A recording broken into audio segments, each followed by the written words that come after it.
Welcome to Sanjaya study circle. December 29 to 31 current affairs பார்க்கலாம். இதற்கு முன்னாடி தெரிந்து செயல்வகை என்னும் அதிகாரத்தில் உள்ள ஒரு திருக்குறளை பார்ப்போம். ஆற்றின் வருந்தா வருத்தம் பலர் நின்று போற்றினும் பொத்தப்படும். இதனுடைய விளக்கம்: தக்க வழியில் செய்யப்படாத முயற்சி பலர் துணியாக நின்று காத்த போதிலும் குறையாகிவிடும். டுடே ஹெட்லைன்ஸ் பார்க்கலாம். First news: Indian Space Research Organization to launch Polar Satellite Launch Vehicle C-58 on January 1st, 2024. Second news: editorial Indian National Congress. At last, President gives assent to bill for appointment to Chief Election Commissioners. First news பார்க்கலாம். ஜனவரி 1 விண்ணில் பாய்கிறது PSLV C-58 rocket. Andhra மாநிலத்தில் உள்ள சதீஷ் திவான் space research centre தான் இந்த சேட்டலைட்டை launch பண்ணுறாங்க. விண்வெளியில் ஆய்வு நடவடிக்கைகளை மேற்கொள்வதற்கு எக்ஸ்போசட் என்னும் செயற்கைக்கோளை இஸ்ரோ வடிவமைத்துள்ளது. இதனுடைய மொத்த எடை எவ்வளோன்னு பார்த்தோம்னா 469 கிலோ. பூமியிலிருந்து சுமார் 650 கிலோமீட்டர் தொலைவில் நிலைநிறுத்தப்பட்டு ஆய்வு பணிகளை இது மேற்கொள்ளும். இதற்காக போலிக்ஸ் மற்றும் எக்ஸ்பெக்ட் என்னும் 2 சாதனங்கள் பொருத்தியிருக்காங்க. இதனுடைய பயன்பாடு என்னென்னு பார்த்தோம்னா, விண்வெளியில் பரவும் ஊடு கதிர்களின் துருவ அளவு மற்றும் கோணத்தை அளவிடும். அதே போன்று நியூட்ரான், நட்சத்திரங்களில் இருந்து வெளிப்படும் கதிர் இயக்கம், கருத்துளை வாயுக்களின் திரள் உள்ளிட்ட அம்சங்களை 5 ஆண்டுகள் ஆய்வு செய்யும். அடுத்த நியூஸ் பார்க்கலாம். எடிட்டோரியல் பேஜில் இந்தியன் நேஷனல் காங்கிரஸை பற்றி கொடுத்துருக்காங்க. இதனுடைய எக்ஸாம் பாயிண்ட் ஆஃப் வியூவில் அப்ரோச் பண்ணுவோம். டிசம்பர் 28 1885 ஆண்டு இந்திய தேசிய காங்கிரஸை ஹாலண்ட் ஆக்டேவியன் ஹியூம் தொடங்கினார். இதனுடைய முதல் மாநாடு எங்கே நடந்துச்சுன்னா 1885 ஆண்டு பாம்பேயில் தான் நடந்துச்சு. இதுக்கு தலைமை தாங்கினது யாருன்னு பார்த்தோம்னா WC பானர்ஜி. இதில் 72 நபர்கள் கலந்துக்கிட்டாங்க. அதில் 22 பேர் தமிழகத்தை சேர்ந்தவங்க. இரண்டாவது மாநாடு 1886 ஆண்டு கல்கத்தாவில் நடந்தது. இதுக்கு தலைமை தாங்கினது தாதாபாய் நௌரோஜி. இதில் 436 பேர் கலந்துக்கிட்டாங்க. மூன்றாவது மாநாடு 1887 ஆண்டு மெட்ராஸில் நடந்தது.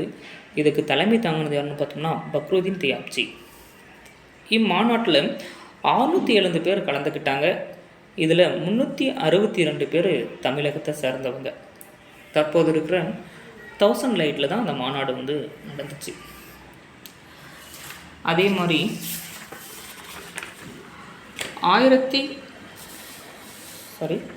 1917 ஆண்டு கல்கத்தாவில் நடந்த மாநாட்டுக்கு அன்னி பெசன்ட் தலைமை தாங்கினாங்க.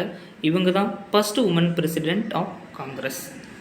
இவங்களை தொடர்ந்து 1924 ஆண்டு பெல்காமில் நடந்த மாநாட்டுக்கு மகாத்மா காந்தி தலைமை தாங்குறார். அடுத்து 1925 ஆண்டு கான்பூரில் நடந்த மாநாட்டுக்கு சரோஜினி நாயுடு தலைமை தாங்குறாங்க. இவங்க தான் ஃபர்ஸ்ட் இந்தியன் உமன் பிரசிடெண்ட். அதே மாதிரி 1929 ஆண்டு நடைபெற்ற மாநாட்டில், அதாவது லாகூரில் நடைபெற்றது. இதுக்கு தலைமை தாங்கினது யாருன்னு பார்த்தோம்னா ஜவஹர்லால் நேரு. இந்த மாநாட்டில் தான் பூர்ண ஸ்வராஜுக்காக ரெசல்யூஷன் பாஸ் பண்ணுறாங்க. அடுத்து தாதாபாய் நௌரோஜை பற்றி சில பாயிண்ட்ஸ் பார்க்கலாம். இவர் 3 டைம்ஸ் பிரசிடெண்ட்டாக இருந்திருக்காரு. இவர் பார்சி இனத்தை சேர்ந்தவர். பார்சி மக்களுக்காக ராஸ்த் கப்தார் என்னும் செய்தித்தாளினை இவர் ஆரம்பிக்கிறாரு. இதனுடைய அர்த்தம் என்னென்னு பார்த்தோம்னா ட்ரூத் டெல்லர். மேலும் ஆங்கிலேயரின் கீழ் சபையில் தேர்ந்தெடுக்கப்பட்ட முதல் இந்தியர் ஆதலால் இந்தியாவின் முதுபெரும் மனிதன்னு அழைக்கிறாங்க. மேலும் தேசிய வருமானத்தையும் தனிமனித வருமானத்தையும் கணக்கிடும் முறையை அறிமுகப்படுத்தியது இவர் தான். இந்தியாவின் வறுமையும் ஆங்கிலேயரின் முறையற்ற ஆட்சியும் என்னும் புத்தகத்தை எழுதியவர் இவர்தான். ட்ரெயின் ஆஃப் வெல்த் தியரி என்னும் கோட்பாட்டை அறிமுகப்படுத்தியவரும் இவர்தான். இந்தியாவின் முதுபெரும் பெண் யார்னா அன்னி பெசன்ட் மற்றும் அருணா அசப்பள்ளி. தமிழ்நாட்டின் முதுபெரும் பெண் யாருன்னு பார்த்தோம்னா டாக்டர் முத்துலட்சுமி ரெட்டி. தமிழ்நாட்டின் முதுபெரும் மனிதர் யாருன்னு பார்த்தோம்னா ஜி சுப்பிரமணிய ஐயர். இவர்தான் முதல் ஆங்கில பத்திரிகை தி ஹிந்து இதை தமிழ்நாட்டில் அறிமுகப்படுத்தியவர். தமிழ்நாட்டு பத்திரிகையின் தந்தை என்று அழைக்கப்படுவர் யாருன்னா சுப்பிரமணிய ஐயர். அடுத்த நியூஸ் பார்க்கலாம். தலைமை தேர்தல் ஆணையர் நியமன மசோதாவுக்கு குடியரசுத் தலைவர் ஒப்புதல்னு நியூஸ் கொடுத்துருக்காங்க. அதாவது நம்ம எலெக்ஷன் கமிஷன் பார்த்தோம்னா 1950 1989 வரையும் சிங்கிள் மெம்பர் பாடியாக இருந்துச்சு. 1989 1990 வரையும் இதை மல்டி மெம்பர் பாடியாக மாற்றிட்டாங்க. எகைன் 1990 இதை சிங்கிள் மெம்பர் பாடியாக மாற்றிட்டாங்க. எகைன் 1993 மல்டி மெம்பர் பாடியாக இருக்குது. இப்போ வரையும் மல்டி மெம்பர் பாடி. கரண்ட்டில் பார்த்தோம்னா 3 மெம்பர்ஸ் இருக்காங்க. 3 மெம்பர் பாடி. இந்த 3 மெம்பர்ஸ் பாடிஸ் எப்படி தேர்ந்தெடுக்கிறாங்கன்னா அதுக்காக கமிட்டிஸ் இருக்காங்க. அதாவது எலெக்ஷன் கமிஷனரை அப்பாயிண்ட் பண்ணுறது யாருன்னா president, recommendation from examine committee. இந்த எக்ஸாமின் கமிட்டியில் யார் யார் இருப்பாங்கன்னா பிரதமர் தலைமையில் எதிர்க்கட்சி தலைவரும் ஒரு மத்திய அமைச்சரும் இடம்பெறுவாங்க. மொத்தம் 3 நபர்கள் இருப்பாங்க. இவங்க ரெக்கமெண்ட் பண்ணுற ஆளை குடியரசுத் தலைவர் நியமிப்பார். இவர்களுடைய பதவி காலம் எவ்வளோன்னு பார்த்தோம்னா 6 ஆண்டுகள் இல்லைன்னா 65 வயது வரை இவங்க இருக்கலாம். இதில் எது முன்ன வருதோ அது பிரகாரம் இவர் பதவி முடியும். அதே மாதிரி இவங்களை பதவி நீக்கிறது யாருனாலையும் பிரசிடெண்ட்டு தான். Thank you guys. டுடே நியூஸ் அவ்வளோதான். இதற்கு முன்னாடி கேட்ட கொஸ்டினுக்கு ஆன்சர் பார்க்கலாம். போபால் விஷவாயு எந்த ஆண்டு ஏற்பட்டது? ஆன்சர் பார்த்தோம்னா 1984.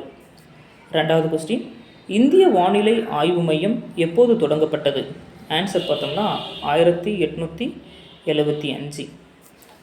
இன்றைக்கான கொஸ்டின்ஸ் பார்க்கலாம். ஐஎன்சி முதல் கூட்டத்தொடரில் எத்தனை நபர்கள் கலந்து கொண்டார்கள்? செகண்ட் கொஸ்டின், ஐஎன்சியின் 3வது கூட்டத்தொடர் எந்த நகரில் நடத்தப்பட்டது? Thank you guys. வீடியோஸ் பிடிச்சிருந்தா லைக் பண்ணுங்கள், சப்ஸ்கிரைப் பண்ணுங்கள். Wish you happy new year. இந்த வருடத்தில் அனைவருக்கும் அரசு வேலை கிடைக்க எங்கள் நிறுவனத்தின் சார்பாக வாழ்த்துக்கள். தேங்க்யூ.